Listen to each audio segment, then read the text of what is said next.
Imaginemos a França do século XV, uma nação dividida, marcada pela Guerra dos 100 Anos, devastada por conflitos entre ingleses e franceses, além de disputas internas pelo trono. No meio desse caos, surge uma figura improvável, uma jovem camponesa chamada Joana d'Arc, fé inabalável. Quando falamos sobre Joana d'Arc, discutimos mais do que apenas uma história de coragem. Exploramos o impacto de sua fé, liderança e sacrifício em um momento crucial da história. Por patriotismo, uma santa iluminada pela graça divina, ou ambas, vamos embarcar nesta jornada para entender a vida dessa figura tão enigmática. Margarida. Essas vozes diziam a ela que era sua missão libertar a França e levar o Delfim, o herdeiro legítimo do trono francês, a ser coroado rei. Uma ordem celestial para mudar os rumos de uma guerra centenária.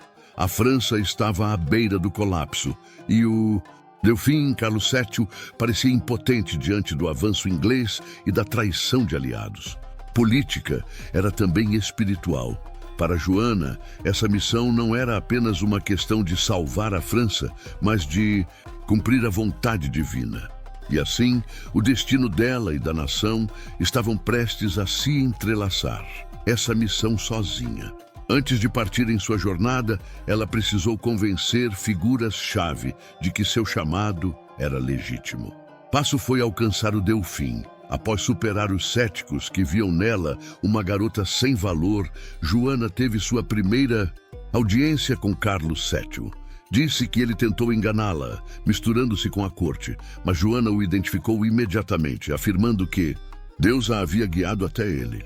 Após interrogatórios e exames, concluíram que ela era pura e que suas intenções eram divinas. Com sua fé e determinação, Joana conquistou aliados que forneceram um pequeno exército para sua causa.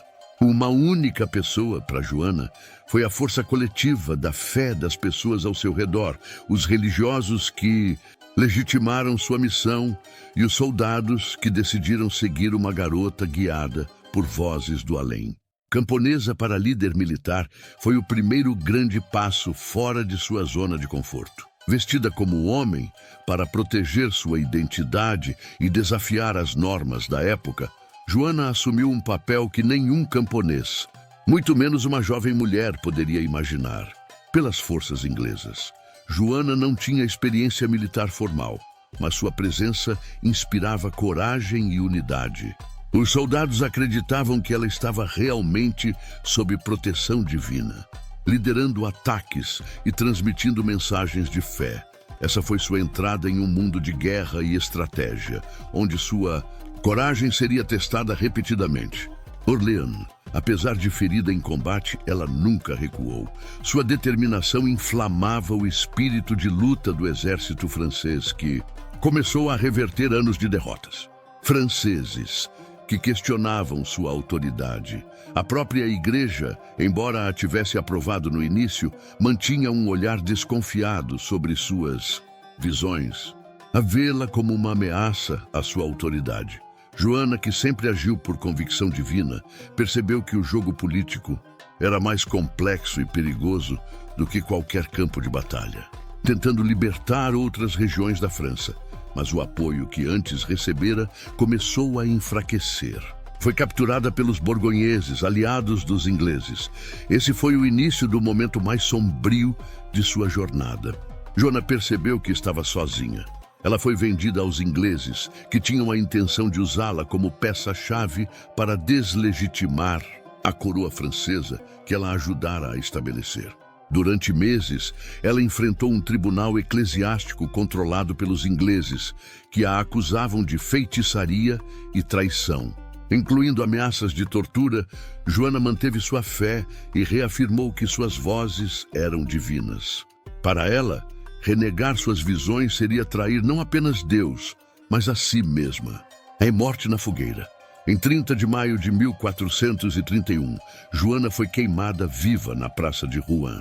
Suas últimas palavras foram um clamor a Jesus. Pelo contrário, sua fé e sacrifício ressoaram profundamente na França e em todo o mundo. A reputação de Joana foi reavaliada. Em 1456, um novo julgamento declarou sua inocência, afirmando que sua condenação havia sido injusta e politicamente motivada. Sua vida tornou-se símbolo de coragem, fé e sacrifício em nome de um propósito maior. Salvar finalmente encontrou um caminho para a unidade. Sua influência foi decisiva para consolidar Carlos VII no trono e iniciar a recuperação da nação. Sua história nos ensina que coragem e fé podem transcender as barreiras impostas pela sociedade e pelas circunstâncias. Não apenas nos livros de história, mas também nos corações de milhões de pessoas que encontram inspiração em sua jornada. Vida levanta perguntas universais. Até onde você iria por suas crenças? Você seria capaz de enfrentar o mundo por aquilo que considera certo? Em nossas vidas e no mundo ao nosso redor. Comentários. Joana d'Arc foi uma heroína, uma santa ou ambos?